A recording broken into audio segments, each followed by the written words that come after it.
नमस्कार। प्रस्तुत है आज का चिंतन। जो बुरे विचारों को मन में स्थान देता है उसका अंतःकरण मरघट की तरह सुलगता रहता है। नीच विचारों को स्थान देना जीवन को नष्ट भ्रष्ट कर डालने वाला एक खतरा है, जिससे हर किसी को सावधान रहने और बचने का प्रयत्न करना चाहिए। कोई व्यक्ति भले ही चुपचाप बैठा रहे, कुछ न करे, फिर भी उस स्थिति में भी उसे पूर्णतया निष्क्रिय नहीं कहा जा सकता, क्योंकि उस स्थिति में भी उसका मस्तिष्क कुछ न कुछ सोचता रहता है। जो कुछ वह सोचता या विचार करता है वह भले ही अप्रासंगिक, असंबद्ध और अस्त व्यस्त हो, लेकिन यह अनावश्यक, अप्रासंगिक और अस्त व्यस्त विचार भी अपना प्रभाव छोड़े बिना नहीं रहते। यद्यपि यह चिंतन मस्तिष्क में थोड़ी सी हलचल उत्पन्न करके अंतरिक्ष में विलीन हो जाता है, पर मनोविदों के अनुसार यह निरर्थक होते हुए भी चिंतन तंत्र पर एक अनावश्यक भार छोड़ जाता है। सोचना और विचार करना निश्चित रूप से एक बहुमूल्य प्रक्रिया है। यद्यपि विचार और चिंतन की क्रियाएं दिखाई नहीं देती, वे अदृश्य ही रहती हैं, किंतु मनुष्य जितने भी कर्म करता है उन सब की जड़ें होती इसी क्षेत्र में हैं। दिखाई देने वाले सभी क्रियाकलाप इस अदृश्य प्रक्रिया के फलस्वरूप ही आकार धारण करने में समर्थ होते हैं। जो कुछ किया जाता है वह ऐसे ही अनायास ही नहीं हो जाता। बहुत पहले से उनका ताना बाना मस्तिष्क में बुना जाता है। किस काम को करने से क्या लाभ हो सकता है तथा हानि की कहाँ क्या संभावना है, आदि बातों का संभव असंभव का पता मस्तिष्क क्षेत्र में ही लगता है और उसी क्षेत्र में निर्णय कर साधनों के साथ प्रस्तुत आकांक्षा का तालमेल बिठाया जाता है। इतना विचार मंथन हो चुकने के बाद ही किसी निश्चित निष्कर्ष पर पहुंचने की स्थिति आती है। जब मस्तिष्क में कोई विचार पूरी तरह बुनकर सुनिश्चित संकल्प के रूप में परिणत हो जाता है, तब उसके लिए साधन जुटाने और सक्रिय कदम बढ़ाने की स्थिति आती है। मस्तिष्क में विचारों की इतनी बड़ी खिचड़ी पके बिना किसी भी कार्य का आरंभ नहीं हो सकता। चलते हुए कामों का ढर्रा सहज प्रक्रिया से अभ्यस्त हुआ स्वभाव बहुत कुछ सोचे बिना भी संपन्न होता रहता है, किंतु किसी कार्य का प्रारंभ तो बिना विचार मंथन के हो ही नहीं सकता।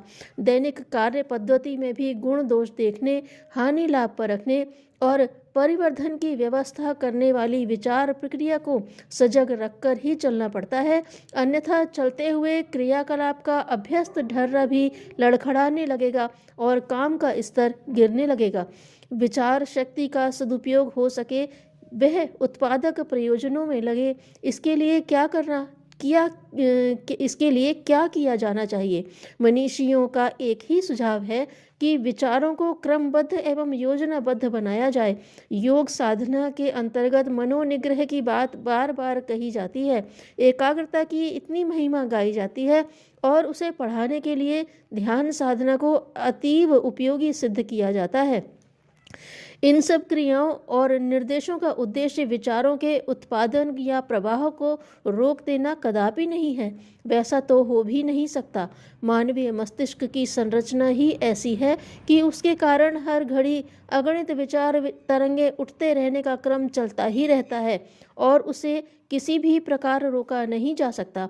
एकाग्रता अथवा मनोनिग्रह का कुल मतलब यही है कि अस्त व्यस्त ढंग से सोचने की बुरी आदत को क्रमबद्ध एवं सुसंस्कृत बनाया जाए। यदि इतना अभ्यास हो सके तो एक सुनिश्चित दिशा में विचारों का प्रवाह चलने लगेगा। विचार शक्ति के सदुपयोग की संभावना बनेगी और उसके आश्चर्यजनक सत्परिणाम भी सामने आने लगेंगे।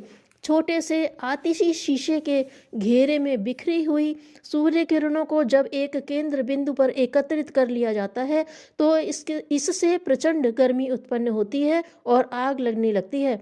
ठीक यही बात विचारों के केंद्रीकरण के संबंध में भी लागू होती है।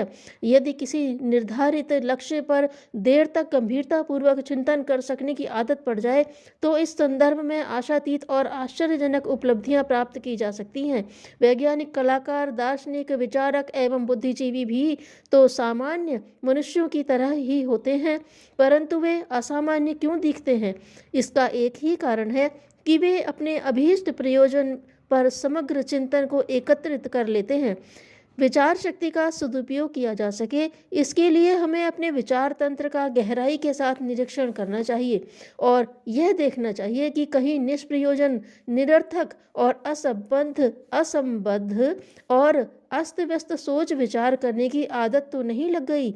यदि ऐसा कुछ भी हो तो उस बर्बादी को रोकने के लिए सक्रिय कदम बढ़ाने चाहिए।